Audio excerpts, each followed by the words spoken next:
All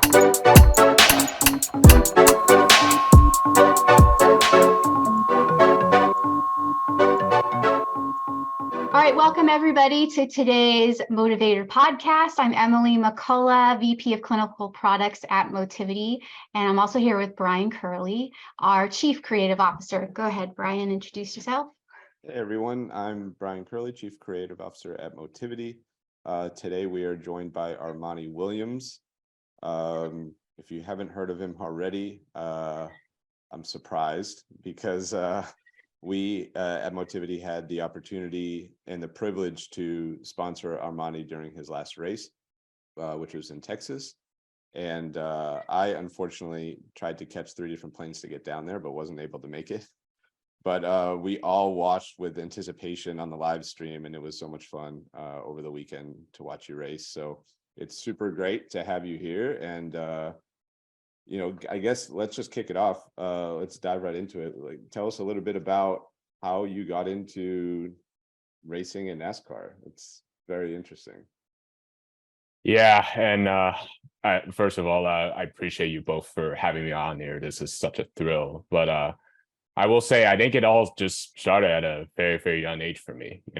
Being diagnosed on the autism spectrum at 2 years old, I was trying to find things that would interest me a whole lot, something that I could have some fun with. And so it was first having a love for cars. I mean, I would get every Hot Wheel and Matchbox car in any store that I could find around, just have a whole collection of mine. And I would always play them at my mom's and my dad's, and especially my grandparents' house. I was just so fascinated with cars. Yeah, I had the big crate full of Matchboxes, and I would go over and just like dump them all out and yeah, exactly. That's what I would do as well. And then I think one time I got a gift. I think it was either for Christmas or my birthday, and it had this one NASCAR diecast car, and that turned my interest of loving cars to then, okay, this is something called NASCAR. And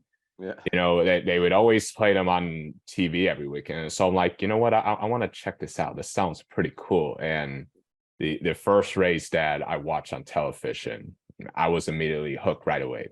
It fascinated me just how fast those cars are going. I mean, you're talking about 180, 190 miles an hour, almost 200 of these guys were going on TV. And I'm just like, holy cow, that's fast, and I'm like, and so so from there on, I would try to watch every single NASCAR race that was on TV. And it's kind of funny, like being as a kid, we always watch cartoons, but for me, it was always like watching racing on the weekends. And the more I watched, the more I felt this is something that I wanted to do in life. I wanted to be a professional race car driver. And I even told my dad it straight up. We were watching a race one time. I was probably like, 7 or 8 years old. And I told my dad that I wanted to be a professional race car driver. And, my family did not come from a racing background. It was just something that I felt that I wanted to do. And so my parents kind of understood my situation of living with life with autism. And we were trying to find some activities, things that I could probably do that would work towards me growing up in life. And so they kind of understood that this is something I wanted to do. It was something that really became a passion for me with being a race car driver. And so Did you start anywhere else, like go-karts or anything? Or did you just go straight into driving 200 miles an hour? Oh, yeah. So I started racing go-karts. In fact, I think early on, me and my dad, we would feel like go. That's how a lot of those drivers start, is in the go-kart. Yeah, and there's variations of other small racing cars they would start with out too, but most of the time you start out racing go-karts. But even earlier than that, I remember every time I go with my dad and we go to an amusement park, right? And if they had some sort of racing or go-karting attraction, I'm like, yeah, that's the first place we got to go. We got to do the go-karts. And fortunately, I wasn't tall enough to be able to drive by myself. So I had to, be in a passenger side with my dad while we're riding around in this track that they would have with the go-kart. And, it's just, I kind of dreamed that one day, once I get tall enough, that I wanted to be able to drive by myself, So, I mean, it kind of started earlier on, but at least just to start my racing career, I would go on to race go-karts for a few years in the junior go-karting division in Jackson, Michigan. And then I would move up to racing cars called mini cubs. So like in NASCAR, you have a full version of a stock car. This was sort of like a half version of that. Had some great success there, winning couple of features, couple championships and 18 wins to go along with it. And then we decided to take a big step forward. So I ended up getting invited to one of NASCAR's programs called the NASCAR Driver Diversity Program, which was a program where, it gave the opportunity for minorities like me, being African American or someone with a disability, female, or drivers that were not from the US, to try and make that next jump, that next ladder in their NASCAR career. I was fortunate enough to be able to get invited to that program twice. And, even though like the team that put together that program called Rev Racing didn't get a chance to drive for their team, but that program gave me the recognition because I think NASCAR saw the potential in me and decided, you know what, we'll get you a step in NASCAR, but we got a series up in Canada called the NASCAR Pinty Series that I think, we like to start up. And so, it's kind of surreal, living in US my entire life, and yet I get to go race outside of the US. I mean, it was just, internationally, I mean, it just felt so cool. But I think it was in 2017, I ran like 6 or 7 races, and it kind of taught me a lot of just how to exactly be a pro driver with things you do on the track and things you do off the track, like racing against drivers that I would normally watch on TV a whole lot, like DJ Kennington, who raced some NASCAR races back then, Alex Tagliani, who, like, if you ever watched the Indianapolis 500, he used to be a pole center for that race. And so those are guys that I would race against. And so, it really taught me a lot, just, how to be as fast as the pros, the commitment that it takes to, be the best you can be. Yeah. And So how much of that is like off the track, like training, and like you must do some pretty intense like physical training, I would expect, right? Yeah, I mean, pretty much, because I mean, we're dealing with cars that weigh like 3,400 pounds, right? And going at speeds that you wouldn't even try on the highway. And so, you got to be physically and mentally in shape, so. And you're in there for hours.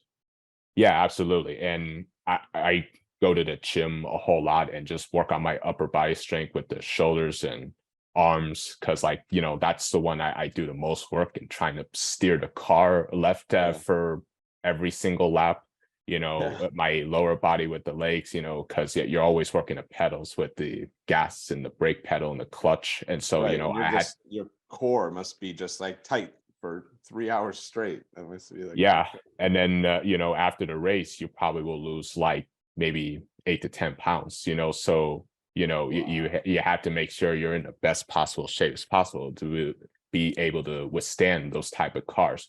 And then we even have what are called simulator rigs. In fact, I'm sitting in one right now, as you can see with the seat behind me.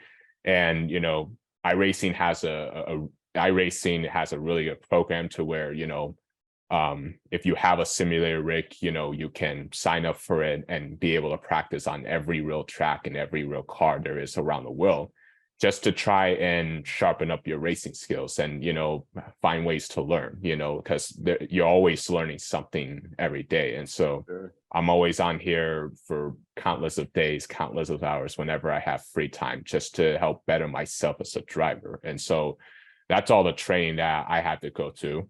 And then, of course, you always try to build relationships with people in the garage area that you see almost every weekend, who have a lot more experience than you, that can help guide you on a good path, whenever you have questions about how to get around the track, so those things are always important and are always helpful. So those are stuff I had to really, really learn, like at least the first year of being in NASCAR. And then took everything that I learned from being in Canada to racing in several races of the ARCA West and ARCA East series, to going up to the ARCA Menards Pro Series, running a couple races in Phoenix, and then here in my hometown in Michigan. And made my debut in the NASCAR Craftsman Truck Series a couple years ago at a track called Gateway Motorsports Park, which is in St. Louis, Missouri. And ever since then, I'm still a NASCAR Craftsman Truck Series driver. And I say since that debut, I've made about like another 4 or 5 starts. And, even more recently, racing at Texas, being sponsored by you guys, which I really appreciate that. And so really, it's been a long journey, but it's been an incredible journey. It's something that I'll always be grateful for. Yeah, I mean, it's an incredible journey coming through go-karts all the way through Canada and then back. So is the NASCAR Craftsman Truck Series, is that like the pinnacle? Is that no. That's like, so like NASCAR has the 3 top level series. So the NASCAR Craftsman Truck Series, the one I'm in, that's just the 3rd level. And then you move up to 2nd level, which is the NASCAR Xfinity Series. And the top pinnacle that you're talking about is the NASCAR Cup Series. I think that's every driver's ultimate dream, including mine, but it's never always easy getting there. And so, right now I'm just fortunate to be at the spot that I am, being in the NASCAR Craftsman Truck Series. And now it's just a matter of how far can I really go? Where can I exactly fit in, and what exactly can I have a lot more success in? Is it in the trucks or the Xfinity, or do I have a lot more potential in the Cup Series? But right now I'm enjoying every minute of it. Yeah, that's so cool. So was there like a considerable step up in like the competition when you got into NASCAR compared to the other ones? Oh yeah, absolutely. Like the So, drivers. So like that first race that you jumped into that new level, like you qualify, you're in the car, you're going around, you got the pace car, right? You're going slow, and you're like hard to probably racing because now you're in this new level, right? You're at this new achievement in life, which means, hey, I'm about to start this race, which kind of puts me on another level. Like, walk us through kind of like what that's like when the green flag comes down and like you're all of a sudden now you're in it. Like now, like what did it live up to what you thought it was going to be? Like, was it more difficult?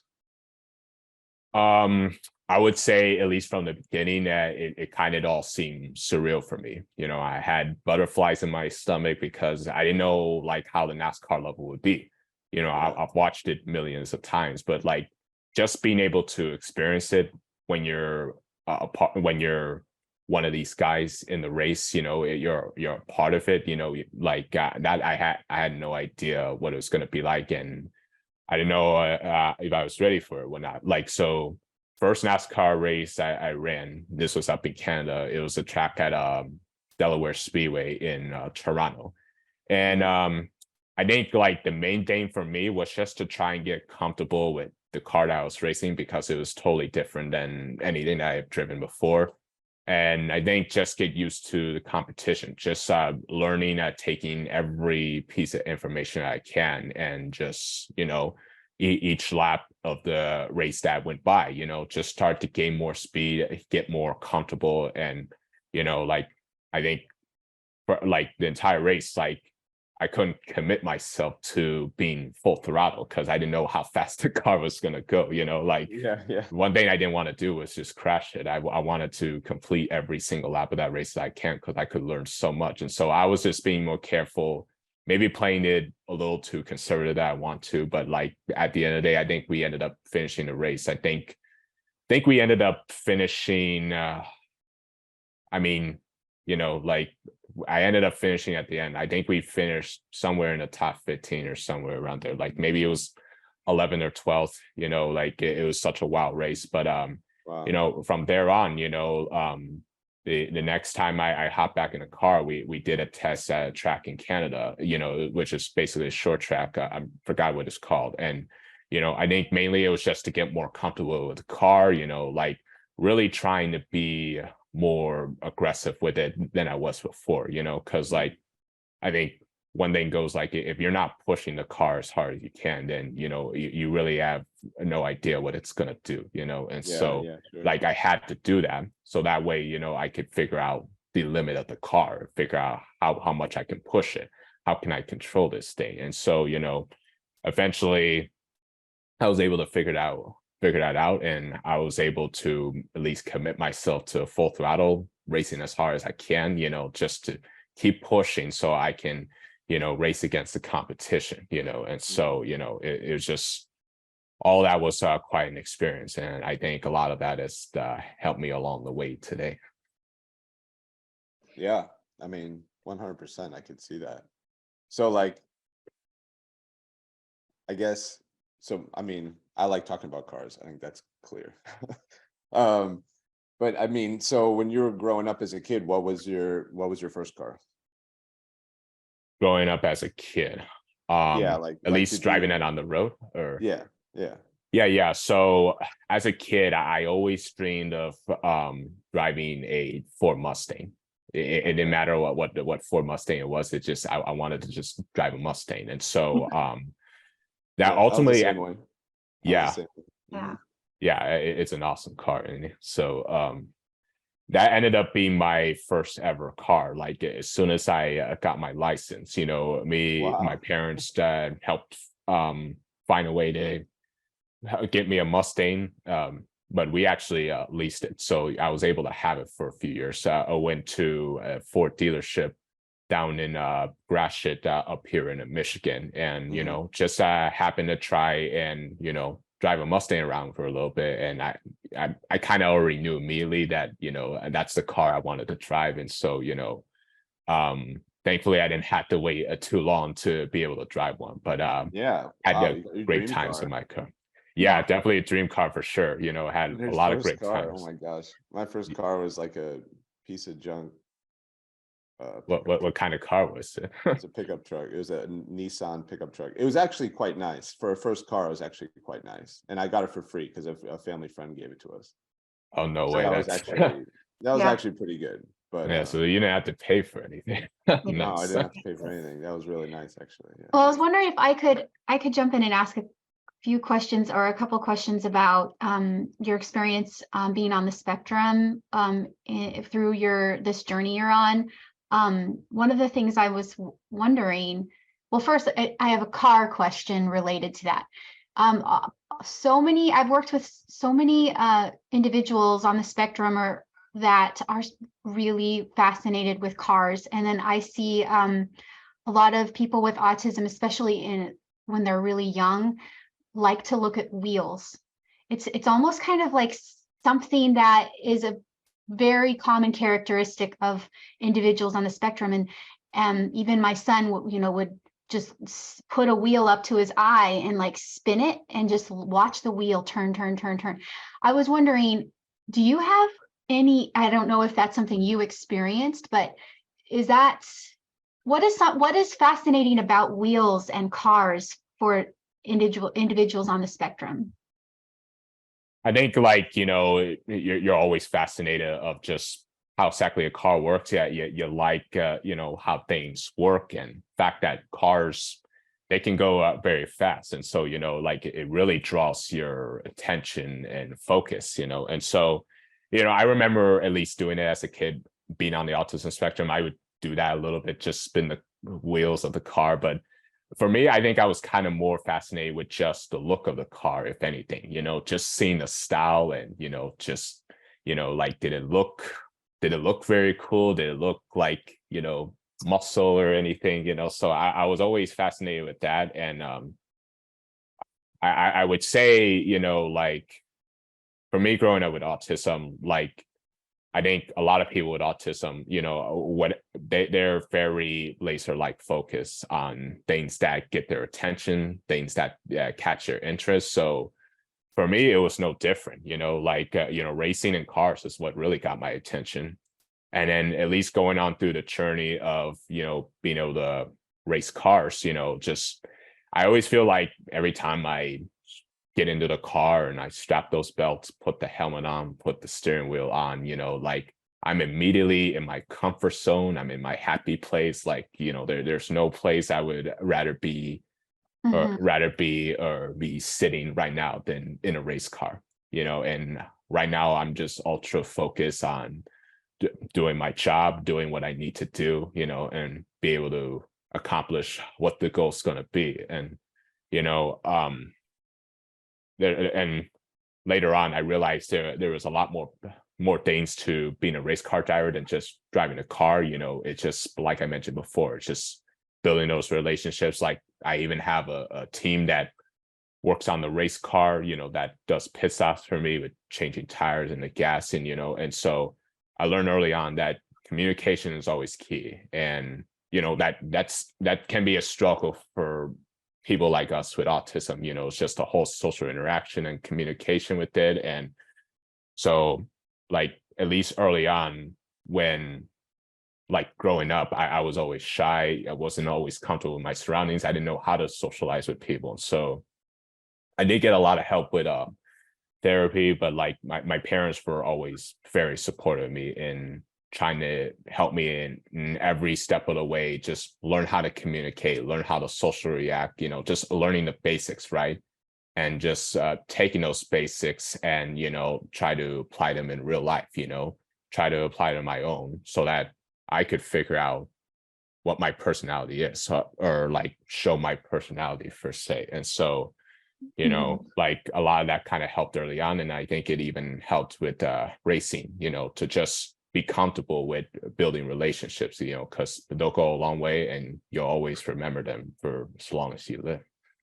Absolutely. And I think on the topic of relationships, one of the things that I was wondering is you've decided through your professional career to use your autism as something that to like, I guess, take down barriers in terms of like being upfront with who you are and maybe some of your struggles, where others on the spectrum maybe use more masking or maybe don't want to publicly tell people. I guess from your experience, what are the reasons why you want to be, I guess, an advocate or a face of people on the spectrum? Because I think I want the world to know that, like everybody's different in their own unique way. And like with autism, it's no different. I think with autism, there is a lot of strengths that goes with having it, as opposed to any weaknesses or any limitation. And so, like, given all my experience of living life through autism and then seeing what I'm doing now, I always had the confidence that many people like me can do the same as long as they're able to open themselves up.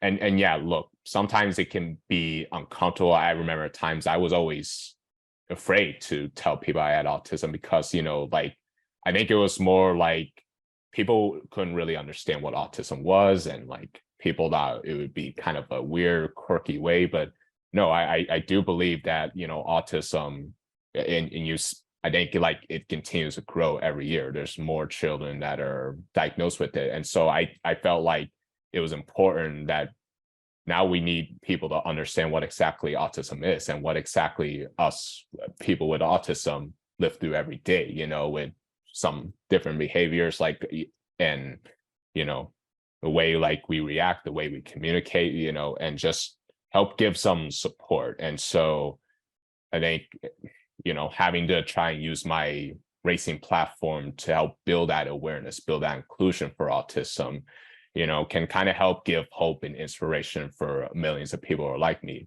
that, hey, you don't have to hide who you are, be who you want to be. And heck, even find something that you enjoy, that you want to do in life, and go chase after it.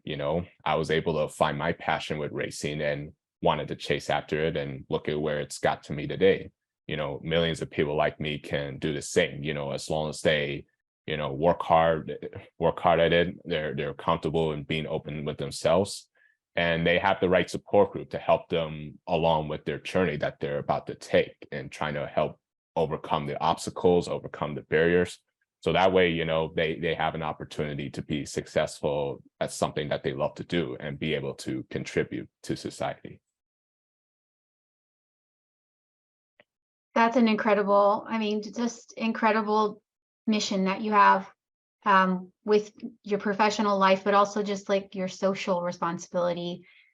Thank you so much for being brave and doing that and sharing your story. Brian, is there any other questions that you have? Oh, you're muted. Sorry. Yeah. No, I have a ton of questions. Oh, great.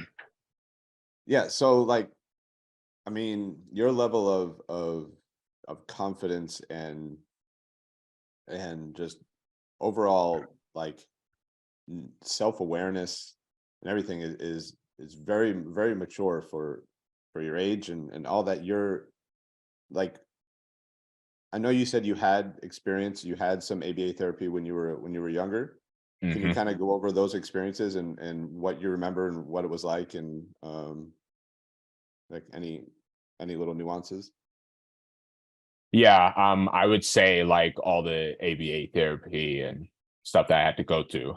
I think for me, I think it was just at first trying to learn words and then be able to try and put them all through a sentence, because there are times where like, whatever somebody said to me, I would just repeat the exact same thing back, like I just, the communication aspect, the social aspect is something that I had to try and overcome a lot, like I just wasn't really comfortable with, really speaking a whole lot, I was just shy back then. And so, like they would try to, give me some words to learn and then try to, formulate that in a sentence as if I'm having a conversation with them, right? And I think, like the behavior aspect of it, because that was something that I had to try and overcome as well. I think like they would give me like some sort of a note card or just like a card in general, that would have like some sort of picture on it that would help to remind myself that, hey, this is what exactly I need to do. So like if like there was something like this that just meant for me to be quiet, or trying to think like if it was something like a food, it means like, hey, it's lunchtime, just certain things like that, just so like I could kind of, understand what exactly is going on, what are my surroundings, how exactly do I need to behave during that time, so it was stuff like that, early on that kind of helped me out a little bit.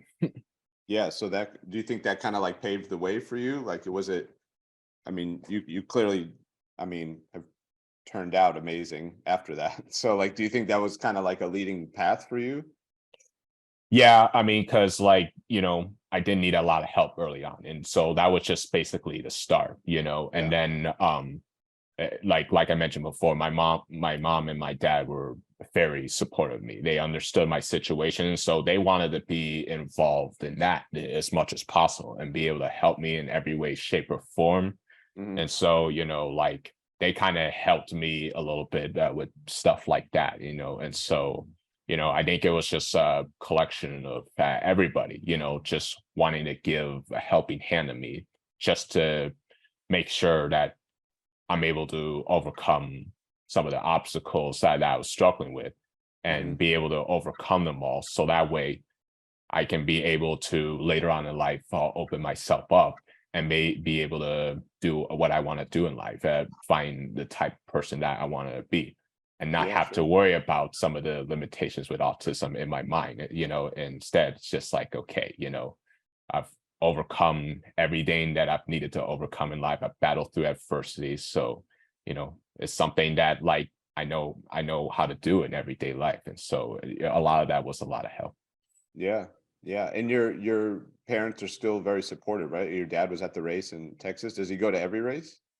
Yeah, pretty much every race that I go to, you'll always see my dad around, whether that's in the garage area, even when I'm on the racetrack, my dad will be next to the pit box of my team, so you'll see him everywhere. And, he's always been very supportive of me. And like, I think without my dad's help, I don't know if I would be where I am today, because he kind of understood that this is something that I wanted to do. And, he was on board with it right away.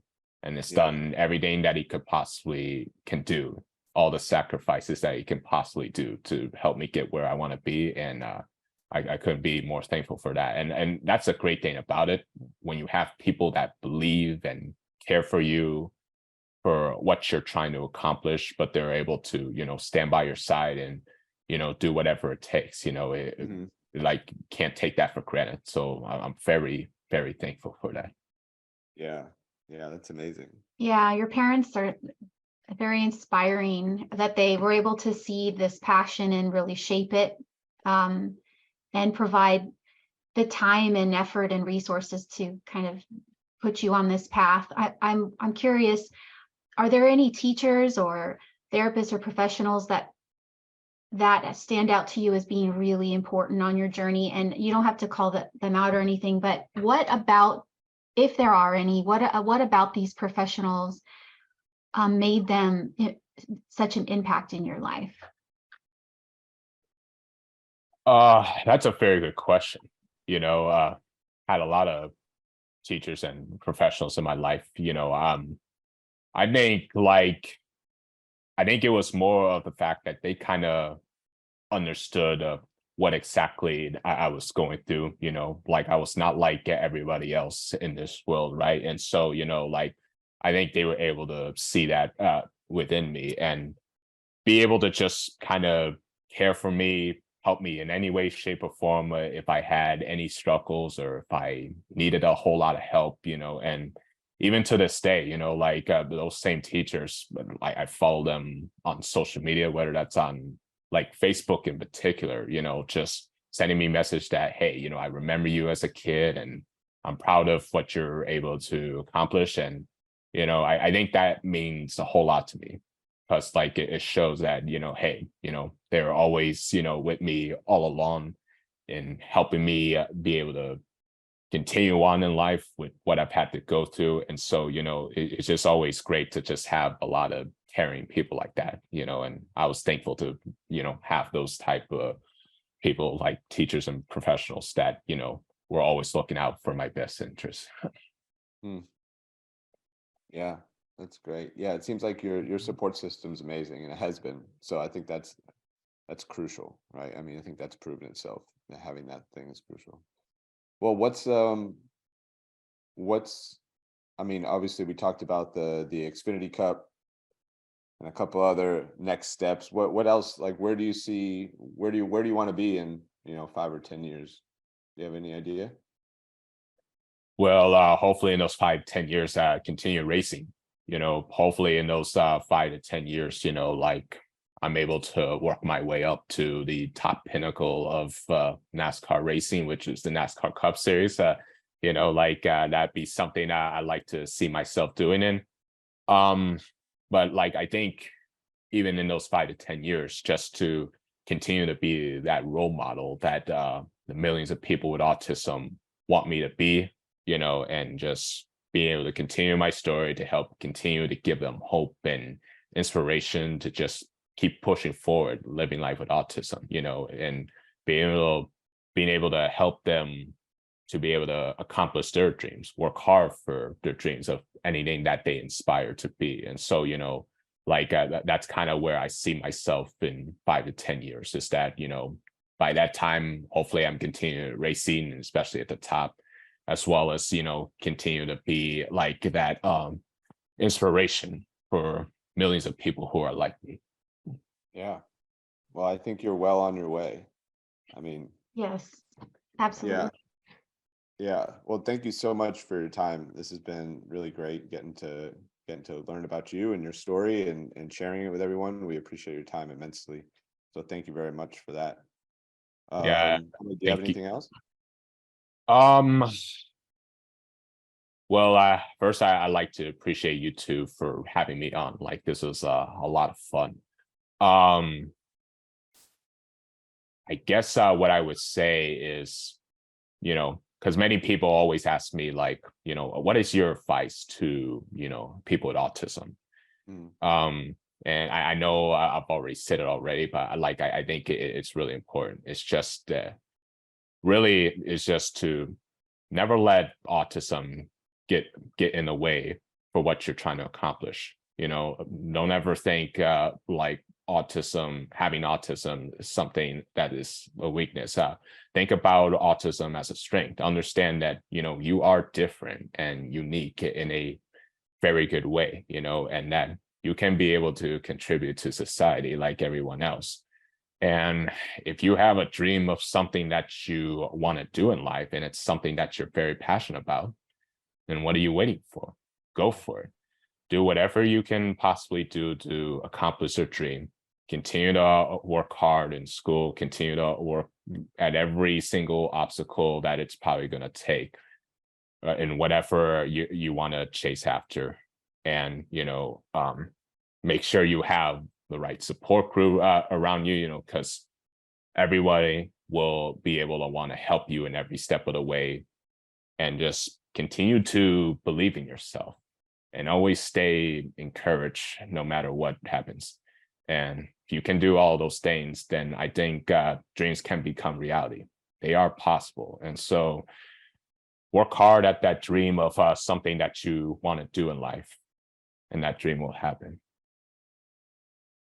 Sound advice. Sound advice. Well, thank you much again. I guess that's it. We'll end it there. Thanks, everybody. Thank you, Armani, so much. Thank you both.